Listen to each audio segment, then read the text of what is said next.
Disowned at 18. She opened Grandpa's forgotten cabin. What she found shocked everyone. "Get your trash and get out" line. "You're 18 now, and this ranch is mine," Elsbeta Noble sneered, tossing a worn canvas duffel bag onto the muddy gravel. Rain lashed against the porch of the multi-million-dollar Montana estate. Brent Gimenez, Elsbeta's slick new husband, leaned against the doorframe with a cruel smirk. "You heard your mother, kid. The free ride is over. Go squat in that rotting shack your crazy Grandpa INL left you." Trembling but defiant, Line grabbed the bag. She had nothing left but a rusted key and her grandfather's memory.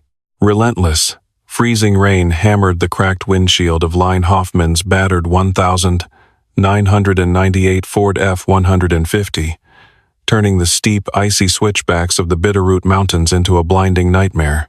Her knuckles were white on the steering wheel, her breath fogging the cold glass as the truck's bald tires slipped on the wet, treacherous mountain switchbacks. She was 18 today. Most girls her age were blowing out candles or opening college acceptance letters.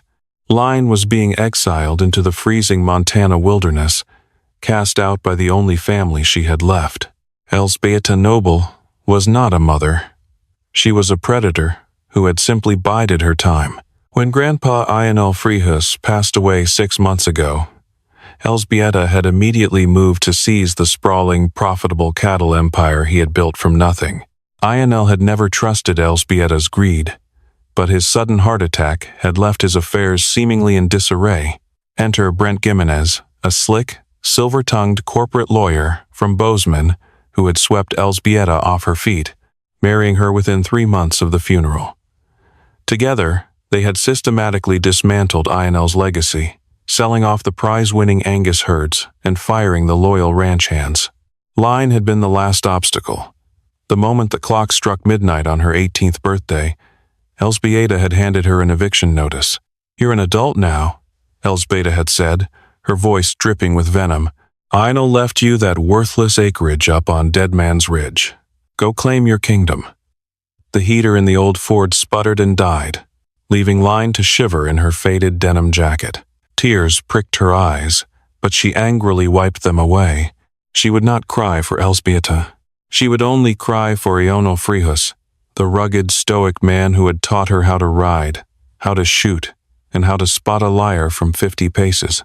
INL used to smell of saddle leather, pipe tobacco, and peppermint. He was the only warmth in Line's cold childhood. As the truck crested the ridge, the headlights cut through the driving rain to reveal the silhouette of a jagged, leaning structure. Grandpa INL's forgotten cabin. It was a relic from the late 1800s, built from massive, hand-hewn lodgepole pines, sitting on 100 acres of rocky, untillable land that Elsbeta and Brent had deemed utterly worthless. The roof sagged under the weight of years of neglect, and the porch looked ready to collapse. Line killed the engine, the silence of the wilderness instantly swallowing the mechanical clatter. She grabbed her duffel bag and a heavy Maglite flashlight, stepping out into the freezing mud. The sheer, terrifying isolation of the place settled over her shoulders like a lead blanket. She climbed the rotting wooden steps, her boots echoing hollowly. With trembling hands, she inserted the rusted, heavy iron key INL had slipped into her pocket on his deathbed. "Keep it hidden, little bird," he had whispered, his breath shallow. "When the wolves come, go to the cabin. The truth is in the timber." The heavy oak door groaned open, revealing a wall of stagnant, dusty air. Line stepped inside, sweeping the flashlight beam across the darkness. The cabin was a time capsule. An antique cast-iron potbelly stove sat in the center. Dusty wool blankets were folded on a narrow cot. On the mantel above the stone fireplace rested a vintage Winchester Model 1894 rifle. It was desolate. It was freezing. But as Line bolted the heavy door behind her, locking the storm outside, she felt a strange, undeniable pulse in the floorboards beneath her boots. She was disowned, penniless, and entirely alone. But for the first time in her life, she was standing on ground that belonged solely to her. Morning broke over the Bitterroot Valley not with a gentle sunrise, but with a harsh, piercing glare that cut through the frost-rimmed windows of the cabin. Line awoke shivering, huddled under 3 heavy, moth-eaten wool blankets. Her breath plumed in the frigid air. She forced herself out of the cot, her muscles aching from the cold and the emotional exhaustion of the previous day. In the daylight, the cabin looked even more dilapidated, yet somehow majestic. Dust motes danced in the shafts of morning light. Line spent the first hour chopping a meager supply of dry wood from a fallen pine out back, her shoulders burning with the effort. When she finally managed to coax a fire into life within the belly of the cast-iron stove, the warmth that bloomed through the small room felt like a miracle. She was heating a tin of beans over the stove when a heavy, rhythmic thudding sounded from outside. Hoofbeats. Line tensed. She moved swiftly to the mantel, her fingers wrapping around the cold, worn stock of Grandpa Ionel's Winchester. She didn't know if it was loaded, but it was heavy enough to use as a club. She crept to the window, peering through the grimy glass. A massive roan gelding came to a halt in the clearing. The rider dismounted with the slow, deliberate grace of a man who had spent a lifetime in the saddle. He wore a weathered Stetson, a canvas duster, and a pair of worn leather chaps. As he tipped his hat back, Line recognized the deep, sun-baked wrinkles and the kind, dark eyes. It was Yasin Pinero. Yasin had been Ionel's oldest friend and his most trusted ranch foreman. Elzbieta had fired him the day after the funeral, tossing him off the property he had worked for 40 years. Line unbolted the door and stepped out onto the porch, lowering the rifle. "Morning, Miss Line," Yasin said, his voice a low, gravelly rumble that instantly brought a lump to her throat. He tied his horse to a sturdy post and walked toward her, a heavy canvas sack slung over his shoulder. "Heard in town yesterday that Elzbieta finally showed her true colors. Figured you'd end up out here." "Yasin," Line breathed, the tears she had fought so hard to hold back finally spilling over. The old cowboy stepped onto the porch and pulled her into a brief, fierce hug. He smelled of horse sweat, sagebrush, and black coffee, a scent that meant safety. "I brought provisions," Yasin said, setting the heavy sack on the floorboards. Inside were jars of venison stew, matches, a block of sharp cheddar, and a pristine box of 30-30 ammunition for the Winchester. "Ionel made me promise. Long time ago. He knew this day would come. He knew Elzbieta's heart was poisoned, and he knew that Snake Brent Gimenez was only making it worse." Line stared at him, bewildered. Grandpa knew. Then why did he leave her everything? Why did he leave me nothing but this rotting cabin? Yasin walked past her into the cabin, taking off his hat and looking around the dusty room with a mixture of reverence and sorrow. "Ionel didn't leave her everything, Line. He just let her think she had it. Your grandfather was a master chess player, and Elzbieta is playing checkers. He told me to come up here when you arrived and tell you to look to the hearth." Line followed his gaze to the massive stone fireplace. "The hearth?" "I looked there. It's just stone and ash." Yasin offered a faint, mysterious smile. "Ionel built this cabin with his own 2 hands 50 years ago. He was a secretive man.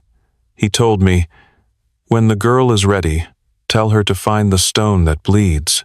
For the next 3 hours, Line and Yasin scoured the fireplace.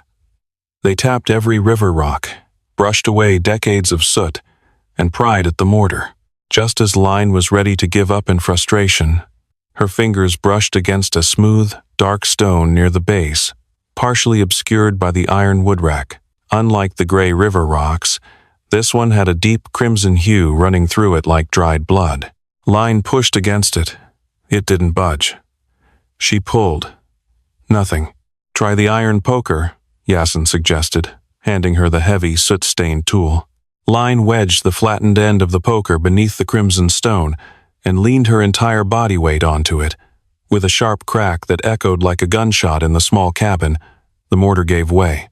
The heavy stone slid forward, revealing a dark, square cavity hidden deep within the masonry. Line's heart hammered against her ribs as she reached into the darkness, her fingers brushing against cold, heavy steel. Line grunted with immense effort. her boots slipping on the dusty floorboards as she hauled a heavy, rectangular iron lockbox out from the cavity behind the bleeding stone. Flakes of orange rust and decades of soot rained down as she set it heavily onto the rough-hewn pine table with a loud, resounding thud. The box was incredibly old, bound in thick brass corner pieces and sealed tight with a heavy, archaic padlock. It smelled of damp earth, old grease, and hidden history. "It's locked solid," Line said, her chest heaving as she wiped a smear of black soot from her forehead. She tugged frantically at the heavy iron hoop. "I don't have a key for this. Elżbieta has all of his key rings."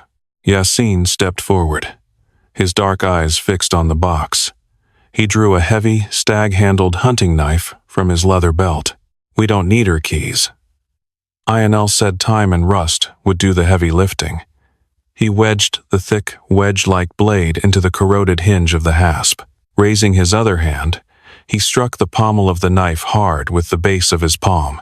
The rusted metal shrieked in protest, and with a final, forceful pry, the heavy hasp snapped clean off.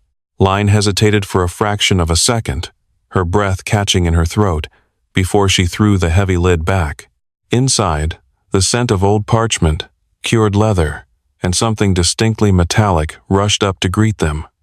The top layer consisted of 3 heavy canvas sacks, cinched tight with thick, fraying twine. Line carefully lifted the first one out. It was shockingly heavy for its modest size, dragging her arm down. She untied the brittle twine and slowly poured the contents onto the wooden table. Both she and Yasin gasped in unison. A cascade of dull yellow stones tumbled onto the wood, clattering against each other and glinting warmly in the pale sunlight filtering through the grimy window. Raw, unrefined gold nuggets. They weren't polished or pretty. They were rough, jagged pieces of the earth. Some were the size of peas. Others were as large and heavy as walnuts. "Good Lord in heaven," Yasin whispered reverently, taking off his Stetson and running a calloused hand over his graying hair. The old campfire rumors were true after all. Ionel's father worked the mother lode up near Virginia City back in the brutal winter of 1883. Folks always whispered he kept a secret stash, but Ionel always played poor. He bled for this mountain, and he starved to keep this hidden. But Line's eyes were already drawn away from the staggering fortune. Wrapped meticulously in cracked, waterproof oilcloth at the bottom of the lockbox was a thick stack of documents. She unfolded the stiff cloth with trembling fingers, revealing papers that felt heavier than the gold itself.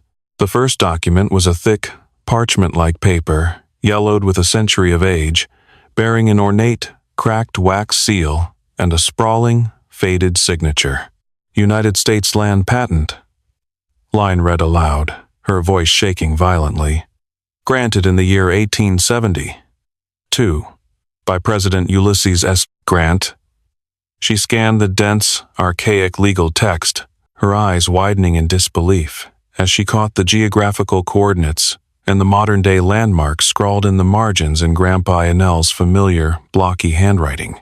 "Yasin," Line breathed, her blood turning to ice as the magnitude of what she held washed over her. This is the original federal deed to the entire valley. Not just this cabin, the main ranch, the prize pastures Elżbieta just sold off, the water rights to the Bitterroot River, all of it." She pulled out a second document. It was a modern legal binder, sharply contrasting with the ancient parchment. It had been stamped, signed, and notarized just 2 short days before Ionel's fatal heart attack. It was a declaration of trust.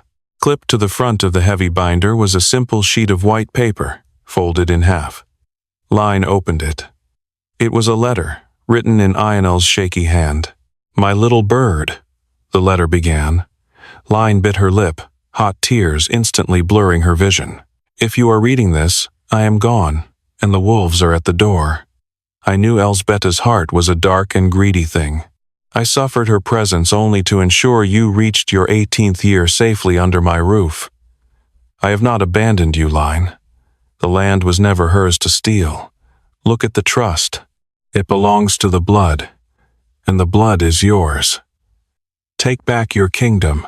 Make them pay. Line wiped her tears, a fierce, burning heat, replacing the cold despair in her chest. She read the summary page of the legal binder, her heart pounding a frantic, victorious rhythm. The land was held in a centuries-old familial trust, tied inextricably to the original 1872 patent. In his brilliant final legal maneuver, Ionel had invoked a strict bloodline continuity clause. Because Elżbieta was not his blood, she was merely the daughter of his late second wife, she had absolutely no legal claim to a single blade of grass on the property. The entire multi-million-dollar empire belonged solely, irrevocably, to Ionel's only living biological descendant, Line Hoffman. He set them up, Line whispered, profound awe and righteous vindication radiating through her. He knew Elżbieta would try to steal it the second he died. He let her file her fake probate papers. He let her think she won, while he hid the true, untouchable federal deed up here. He knew she'd be too arrogant to ever step foot in this worthless cabin to look. Yasin let out a low, rumbling laugh that shook his broad shoulders. The old fox. He baited the trap perfectly, and those greedy, city-slicker fools walked right into it with their eyes wide open. Suddenly, the triumphant silence of the mountain was violently shattered. A distant, aggressive roar of heavy diesel engines echoed up the canyon walls, the vibration traveling through the cabin's ancient floorboards.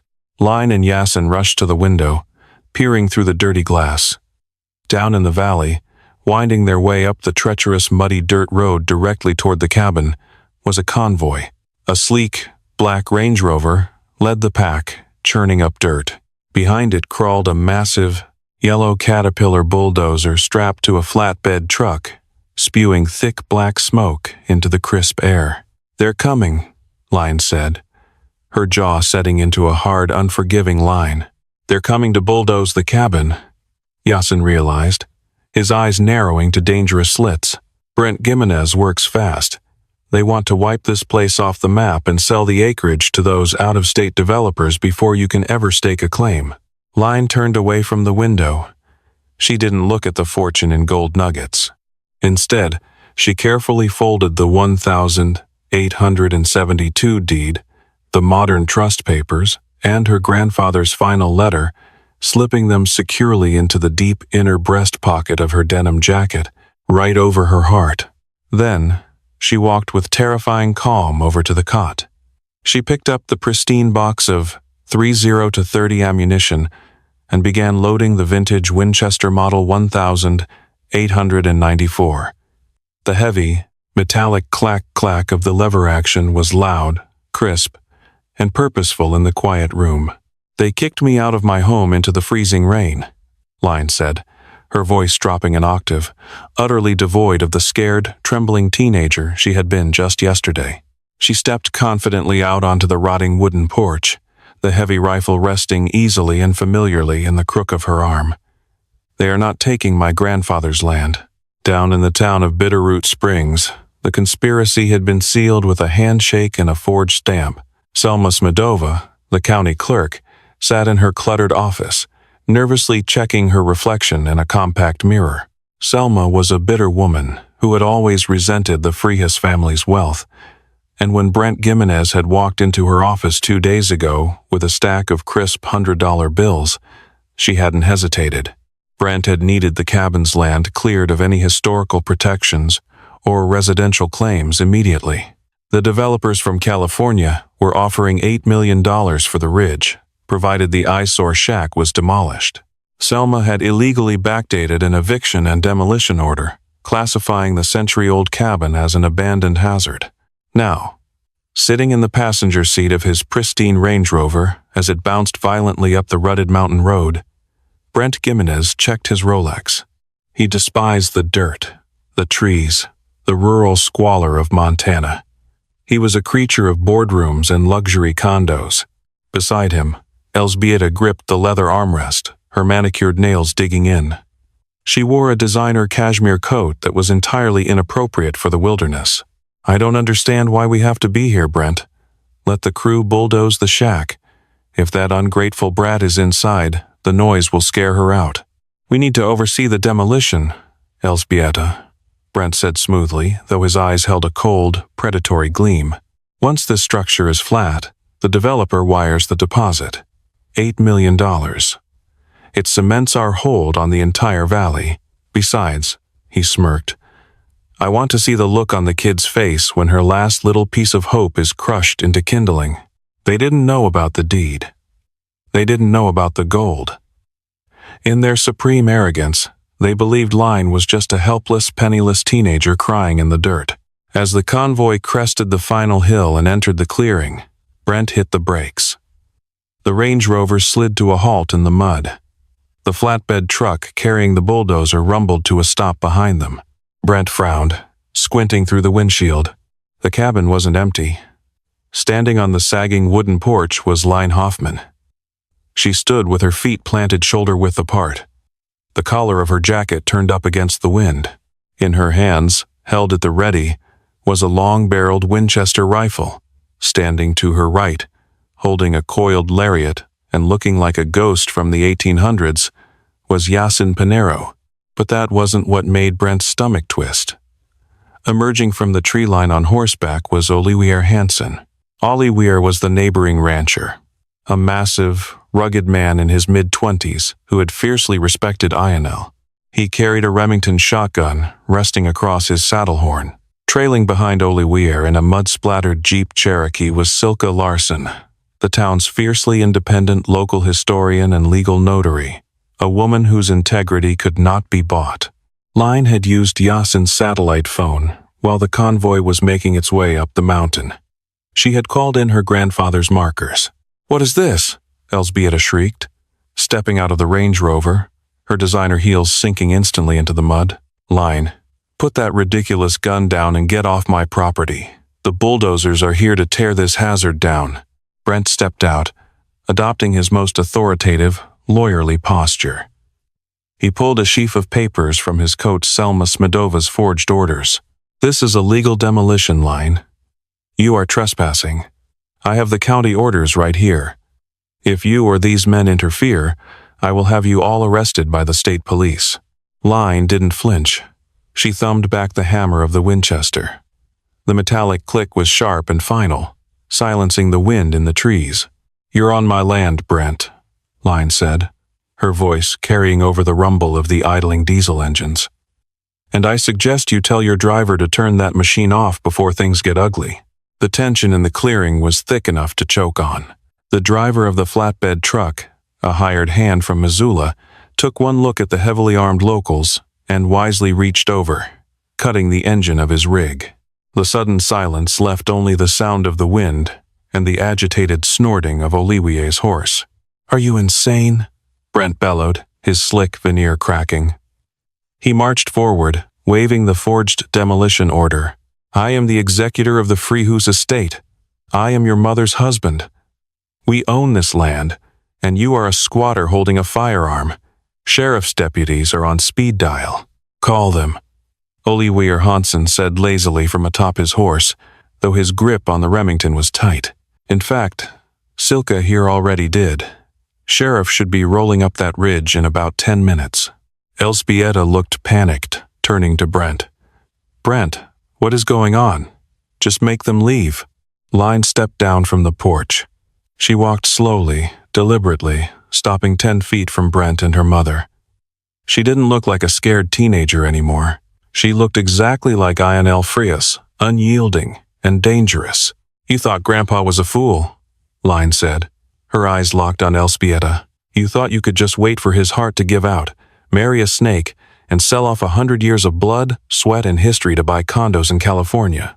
"It's my right," Elżbieta spat. "He was an old, out-of-touch fool." Line reached into her jacket. Brent instinctively stepped back, thinking she was drawing a pistol. Instead, Line pulled out the oilcloth bundle. She unwrapped it and handed the modern legal binder to Silke Larsen, who had stepped forward from her Jeep. Silke, adjusting her wire-rimmed glasses, opened the binder. She read in silence for 30 seconds. When she looked up, her expression was a mix of shock and immense satisfaction. "Well, Mr. Gimenez, Silka announced, her voice ringing clear. It appears your probate filings are entirely fraudulent.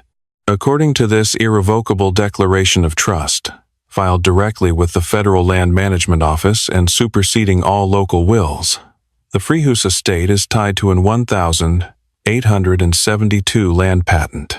That's impossible, Brent yelled, lunging forward. Yasin stepped in his path, a mountain of immovable muscle, forcing the lawyer to halt. Silka continued. The trust stipulates that ownership bypasses any non-blood relatives. Elżbieta never inherited a single acre. The entire estate, the main ranch, the livestock, the bank accounts, and this cabin transferred immediately upon Ionel's death to his sole biological heir. Silka looked at Line and smiled. Line Hoffman. Elżbieta's face drained of all color. No, that's a lie. Selma filed the paperwork. I have the deeds. Selma Smidova filed forged paperwork. A new voice boomed. A white county sheriff's SUV with flashing lights pulled into the clearing, splattering mud. The sheriff stepped out, hand resting on his duty belt. Funny thing, Elżbieta. Said Brent here paid her $10,000 to backdate demolition orders and bury the original deed searches. Brent's polished facade completely shattered. He looked wildly around the clearing at Line's rifle, at Oliwier's shotgun, at the sheriff approaching with handcuffs. This is a setup. This is rural hillbilly justice. I'll sue this entire county into the ground. You'll have a hard time doing that from federal prison, Brent, the sheriff said, grabbing the lawyer's arm and violently spinning him around to apply the cuffs. Wire fraud, bribery of a county official, and attempted illegal demolition. You're looking at 10 years. Elżbieta fell to her knees in the mud, her designer coat ruined, her hands covering her face as she wailed. She had lost the ranch. She had lost the millions. She had lost everything.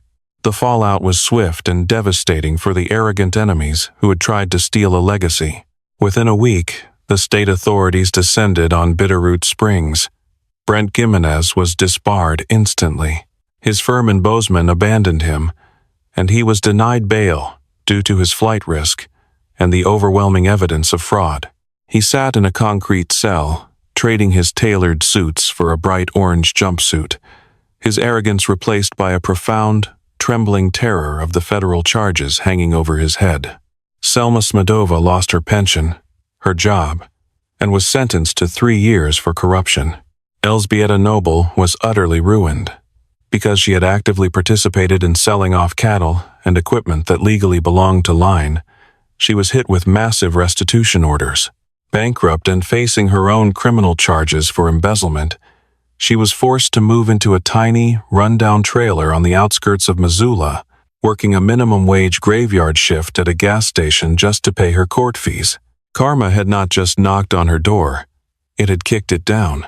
Line Hoffman, however, did not return to the sprawling, multi-million-dollar mansion with vengeance in her heart. She returned as the rightful owner, walking through the grand oak doors with Yasin Pinero by her side. Her first act as the head of the Freehuse estate was to rehire every single ranch hand Elżbieta had fired. Yasin was reinstated as the foreman, with a salary double what he had made before.